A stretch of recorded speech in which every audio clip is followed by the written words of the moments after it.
Today, I want to announce the results of the Department of the Army force structure decisions. I think, as all of you know, the Army is in the process of undergoing one of the largest organizational changes probably since World War II. As we transition from a force at war, our decisions are in line with the fiscal year 13 budget submission, which implements a $487 billion reduction in DoD funding based on the Budget Control Act of 2011. It began in fiscal year 2013 and extends over 10 years. The Army's share of this reduction is approximately $170 billion. As a result of budget cuts, the drawdown of forces in Afghanistan and Iraq, and the 2012 Defense Strategic Guidance, the Army is reducing the authorized end strength of the active Army from a wartime high of 570,000 to 490,000. The Army National Guard will go from 358,000 to 350,000, a reduction of 8,000 soldiers from the Army National Guard, but this will be achieved without any force structure changes in the National Guard. The Army Reserve is foregoing a planned 1,000 soldier growth and will remain at 205,000. The reduction of the 80,000 soldiers out of the active component is a 14% reduction. This reduction will be completed by the end of fiscal year 2017. And I want to be clear that we are taking these actions as a result of the Budget Control Act of 2011. This end strength and force structure reduction predates sequestration. So as sequestration moves on, there will be a requirement potentially to take out more force structure out of the Army. If sequestration continues into fiscal year 2014, Army reductions to end strength, force structure, and basing announced today will be only the first step. Our decisions on where we would make these reductions based on a number of criteria, which include the ability to train our forces, our ability to protect power, provide for soldiers and families' well-being, the ability to expand and regenerate forces, and an appropriate geographic distribution, to also include environmental and socioeconomic impacts, cost, and our institutional alignment with the 2012 Strategic Defense Guidance, including the rebalance to the Pacific. Based on extensive analysis, the lessons of 12 years of war, and the need to increase the Army's operational capability and flexibility, the Army is also reorganizing our brigade combat teams, which will reduce the overall number of headquarters while sustaining as much combat capabilities as possible. In other words, we are increasing our tooth-to-tail ratio. As part of the reorganization of each brigade combat team, we will add a 3rd maneuver battalion, an additional engineer and fires capability to each of our armor and infantry brigade combat teams, in order to make them more lethal, more flexible, and more agile. In order to do this, while keeping our force structure in line with our end strength reductions, we will reorganize our 45 brigade combat teams into 33 brigade combat teams. As we inactivate brigade combat teams, we'll reinvest some of the soldiers, equipment, and support personnel into the remaining brigade combat teams. We conduct an extensive analysis that included 6,500 hours of simulated combat in 34 separate scenarios and extensive interviews with our commanders. We also conducted a programmatic environmental assessment that looked at both the environmental and socioeconomic impacts of these reductions. Additionally, we conducted listening sessions at 30 installations with soldiers, families, local leaders, and the business community to better understand the impacts of all of our potential decisions. We also took steps to ensure we were being prudent fiscally in this decision. For example, as part of our cost calculations, the Army had deferred $788 million in military construction projects until decision on force structure reductions were made. As we organize our brigade combat teams, we expect to cancel almost $400 million of these projects permanently. The Army will inactivate a total of 12 brigade combat teams. 2 overseas, stationed at Baumholder and Grafenwehr, Germany, will complete their inactivation in fiscal year 2013, leaving 2 brigade combat teams in Europe to fulfill strategic commitments. The remaining 10 will come out of each of the following 10 U.S. installations between now and the end of fiscal year 2017. Fort Bliss, Texas, Fort Bragg, North Carolina, Fort Campbell, Kentucky, Fort Carson, Colorado, Fort Drum, New York, Fort Hood, Texas, Fort Knox, Kentucky, Fort Riley, Kansas, Fort Stewart, Georgia, and Joint Base Lewis McChord in Washington State. In the future, we will announce an additional BCT to be inactivated, which will bring the number of BCTs to 32, but that decision is yet to be made. As we work through this drawdown and inactivation of units, we will maintain our communications with our congressional officials and local communities to ensure a smooth, deliberate, and transparent process. Again, I want to emphasize that these reductions do not reflect reductions due to sequestration. Full sequestration could require another significant reduction in active guard and reserve force structure, as much as 100,000 combined. At this time, I'd be happy to take your questions. General, a couple things. Is there a total cost that you have, or even some sort of approximate cost for how much this is going to take? And you have said over time that you had thought you'd be able to do most of this through voluntary reductions. What's your current assessment on that? And particularly as you look ahead to sequester, how much, you just said sort of 100,000, does that then get you to the point where you probably wouldn't be able to do that all voluntarily? Yeah, thanks. First, on the costs, as I mentioned on the MILCON costs, that's the major cost is MILCON. And so we had about $700 million in MILCON costs that were out there for the whole Army over the next 4, 5, 6 years. So we've now been able to reduce that by $400 million based on these decisions. So in my mind, it's an overall reduction in the cost. We'll still have some MILCON projects, but those are things that are already planned inside of the Army as we go through our continued modernization of facilities. In terms of bringing the force down, so far we have been able, during this reduction of 80,000, do almost all of it through natural attrition. However, we will announce, I think we've already announced, or will announce this year, that we're going to selectively release some colonels and lieutenant colonels. And then next year, for a certain number of year groups, we'll select to choose to release some captains on year groups that are over strength. Officers are managed by year, and we have some years that are over strength, and we will reduce those, and we'll have to do boards in order to reduce those. That will happen next year. But the large majority will be able to be done by natural attrition. Just as a follow-up, do you know about how many that would have to be released? I don't. I don't. For the colonels, lieutenant colonels, it's around 200 to 300. For captains, it's maybe around 500. But we'll get to the numbers. Okay. If we go to full sequestration, we're going to have to do more forced reductions out of the personnel. General, Sidney Freeburg, Breaking Defense, sir. Let me ask. This has come basically almost entirely on the active component. And we say eventually the RC's time may come. What are the factors there? Both political, which you can't ignore with the Guard, and practical in terms of why you've hit the AC so hard, and what happens when you go to the RC bucket. So if you remember history here, as we had to increase the size of the Army when we were involved in Iraq and Afghanistan, the large majority of the increase happened in the active component. We were at actually 482,500 in 2001. We grew to 570,000.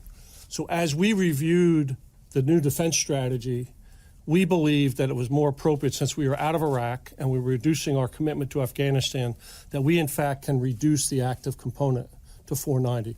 So we think based on strategy that's appropriate. As we move forward, we have to do more of a balance, because in my mind, there's a role that we have the National Guard, Army Reserve play in the active component, and we have to make sure we keep those roles in line with each other. We'll still reduce quite a bit out of the active if we have to do more, but there will also be some out of the Guard and Reserve. Now, it'll maintain that balance that I think we need in order to maintain an Army that can respond quickly, but also have the depth of response, if necessary, from the Guard and Reserve. Next question. General, it seems like this is fairly divided between light and heavy brigades. Can you talk a little bit about how the strategy influenced what brigades you chose to reduce, and how that may change in the future under Yeah, other so, cuts. so although I've mentioned the number of brigades are going to reduce, there still will probably be some minor adjustments to the type of brigades. So I think what you're seeing up there right now is 12 armor, 14 infantry, and 7 striker brigades. My guess is over the next couple of years that will adjust a little bit, and my guess is we'll go to something like 10 armor, 14 IBCTs, and 8 SBCTs in the end. But that'll be an adjustment that comes later as we move equipment around. And we've done that based on analysis of what would be needed in our contingency operational plans and how we see our rotational requirements that could come up in the future, whether it be to the Middle East or the Pacific. And these are the amount we need in order to meet those commitments. So in the future, a little bit more reduction on the armor side. That's right. General Tony Bertucco, Inside Defense. To what extent will the redesign impact the stated acquisition objective for things like the ground combat vehicle, the joint light tactical vehicle? Do you need less now? We do. So for all of our systems, it'll be less systems that we need. So it'll reduce our ability. It'll reduce the cost of us fielding and to our armor brigades and our infantry brigades. Do you know what the decrease is, or when? I don't, because we're still working through that. As we submit our budget for next year, the 15-19 budget, you'll start to see some of those things. Have you done any, or has the Army done any assessments of sort of the impact this could and will have on local communities? Like how many potentially civilian jobs will be lost at the bases and surrounding them, and local impacts? I suspect the Hill, you've heard from the Hill about this. We have. So that was part of this. We did a socioeconomic impact study. So as you notice, we've spread it out quite good. And one of the reasons we did that was, first, it allows us to have diversity across the United States.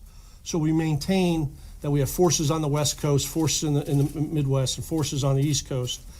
And with the way we took the brigades out, limits the amount of impact. The only outlier is Fort Knox, because there's only one brigade there, and we are taking a brigade out of Fort Knox. And that decision was made because it scored the lowest in terms of military value on our analysis of training and other things. So that's why we decided to take that one out. And do you have any numbers, even estimates of how many civilian jobs could be lost, whether it's on the bases? Well, so, civilians, what happens is we have a baseline of civilian jobs that really is required no matter what the capability, how many you have, because it's basic foundational requirements that we have for family programs, for soldier programs. So the increase for numbers is a little bit, but not a lot. So there'll be some that comes down with us, and there will be a commensurate civilian drawdown with the military, and we're working our way through that. General, thank you. Raghuveer Goyal from Asia Today. My question is, as far as this announcement is concerned, how the relations will affect with other countries in Asia, especially with India, because so much is going on now between U.S. and India. Now Secretary was in India, and also Vice President going there, and also at the same time, Taliban are still now again active in Afghanistan. So how is it going to affect? Well, a couple of things. First, I believe my assessment is with the forces we have left over in this, we have more than enough to meet the requirements that we need to respond. If I could just comment on this morning, this attack in Afghanistan, I'll just go off a little bit on a tangent. I would tell you is another example of great success. The Afghan security forces did an incredible job of repelling that attack and killing the attackers this morning. It's another great example of the progress I think the Afghan security force have made, although there's some concern that the Taliban is still able to do those type of attacks. Because of U.S. has announced that U.S. will leave Afghanistan in 2014, and they are sending some kind of messages? Well, actually, we've said we're going to remain committed to Afghanistan through 2024. We still haven't made a decision yet on how many troops will be left after 2014. Richard Sands, Army Times. To add a maneuver battalion to each each succeeding brigade, I assume you're going to take the 2 battalions from the 4th at Fort Hood, move them over? Yeah, so I'm going to use Fort Bragg. So Fort Bragg, 2 of the infantry battalions in this brigade will move over to 2 of these. The Rista battalion that's there will be converted to an infantry battalion. And what happens is you lose the brigade headquarters, you lose the fires battalion, you lose the support battalion, and there's another mix of engineer and other capability. Those battalions go away. But that capability increases a little bit inside of those brigades. How many soldiers will have to PCS as a So- result of this? So for example, 3,500 in this brigade, 2,100 will be reinvested.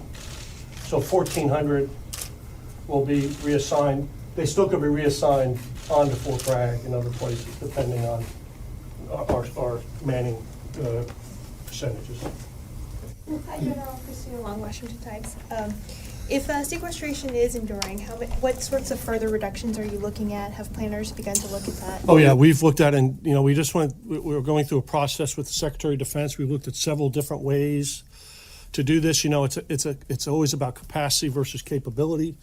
And so we run course of action, we keep more capacity, we run capabilities that keep more options that keep more capability. So that depends on what we keep. So we're still working our way through that. And in the end, the bottom line is we want to make sure we sustain enough capability to deter. We want to make sure we sustain enough capability to be able to conduct our contingency operations. And we're still working through those numbers. Possibly a further reduction of brigade combat Yes. teams. With sequestration, if we go through a full there's going to be another reduction in brigade. There's no way around it. And there'll be reductions in aviation. There'll be reductions in other capabilities as well. That was my question. With these cuts that are on the table now, does the Army still need the 13 aviation brigades, or will changes be needed there? With this structure now, we're sustaining 13 aviation brigades. If full sequestration continues, we will have to take a look at the number of aviation brigades. It'll probably reduce. We have a formula that goes with the number of battalions, how much aviation we need to support those battalions. And in that formula, we need 13 in this scenario. General, will these reductions have any effect on overseas quick reaction readiness with the reductions in Germany and Italy, in Europe and AFRICOM, for example? So the brigades remaining, there'll be a brigade left in Italy, one brigade in Germany, but we're doing regionally aligned forces. So we've aligned a brigade from the United States to Africa. So 2nd Brigade of the 1st ID is aligned to Africa. In fact, they have soldiers in Africa now conducting operations. So that's how it'll work. We will align forces from the States to the combatant commands to make up for this. We're also aligning a brigade with the NATO response force, which will do training with our NATO partners to continue to train them and keep interoperability relationships with them, and that will happen as well as we do this. So you'll have units from the States who assist in Germany, assist in the Pacific, assist in Africa, and they will be aligned and they'll work very carefully and closely with the combatant commanders.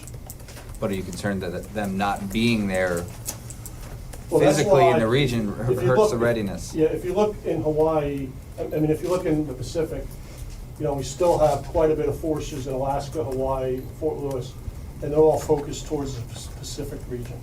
And so we'll maintain this. My issue is, with the budget issues we've had with continuing resolutions and no budget, it's eroding our readiness. That's a different question than what we're talking about here. That's why we need a budget. Because if we don't get a budget, it's going to start hurting the readiness of all of our units as we move forward. Lalit Shah from PTF, Press First of India. First, a follow-up on your answer on Taliban. Given the response of Afghan armed forces on the attack in Kabul today, are you now more confident that the Afghanistan will be more secure with the ANSF in the lead? I am. I see it as a positive sign as we continue to train and turn more responsibility over to them. I'm very encouraged by that. We still have some work to do, but I think by the end of 2014, they are going to be ready to protect the people of Afghanistan. And secondly, in this restructuring, what impact it would have on your presence in the Asia Pacific region? I think you are given a sense that there will be no change in the number of forces in the region. In the Asia Pacific, right, that's right. You are traveling, I think, to India later I this am. year. Can you give us a sense of what are your intentions there? Well, I'm going in July. I'm going to visit the Army. It's obviously, as you know, it's a very important relationship for us.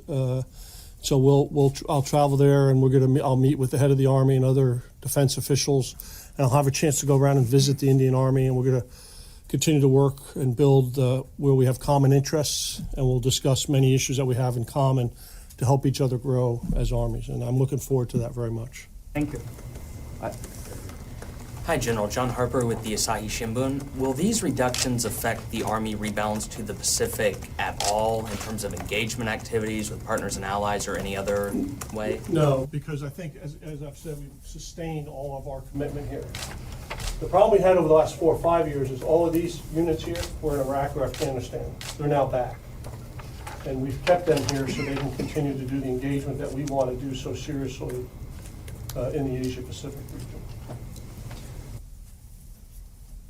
General, I'm Carl Osgood with Executive Intelligence Review. Just to follow up with the answer you just gave and what you've been saying about this plan meeting, you can still meet the Army's commitments under this plan.